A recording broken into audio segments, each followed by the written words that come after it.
ዶክተር ኃይለብር እባላለሁ። ያው የዩኒቨርሲቲ ትምህርቴ ላይ እምብዛም ነበርኩ።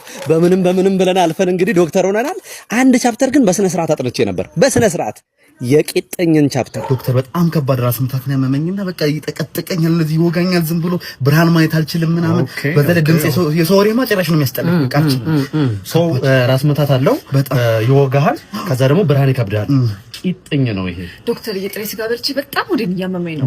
ኦኬ ጥሬ ስጋ ኦሬዲ መንስኤውን ካወቅሽማ በሽታውንም ለመለየት አይከብድም እኮ። ቂጥኝ ነው ይሄ።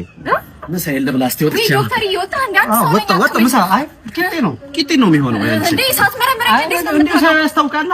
ያንቺ ቂጥኝ ነው። ዝም ብለሽ የቂጥኝ ባያቸው ፋርማሲ ይሰጡሻል። ዶክተር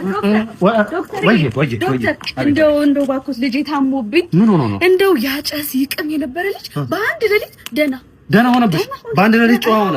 በአንድ ሌሊት የጸባይ መቀያየር የቂጥኝ ምልክት ነው። ቂጥኝ እንግዲህ በተለያየ መንገድ ነው የሚመጣው። በተለያየ መንገድ ዝም ብለሽ የቂጥኝ መድኃኒት ስጡኝ ባያቸው ይሰጡሻል። ቂጥኝ ነው። አትጨራረቂ። ብዙ ሰው አዎ ቂጥኝ ነው በቃ ሂጂሽ፣ ችግር የለም ልጁ ደህና ይሆናል። ቂጥኝ ስለሆነ ነው ቂጥኝ ነው። እሺ እንዴት ያለ ቂጥኝ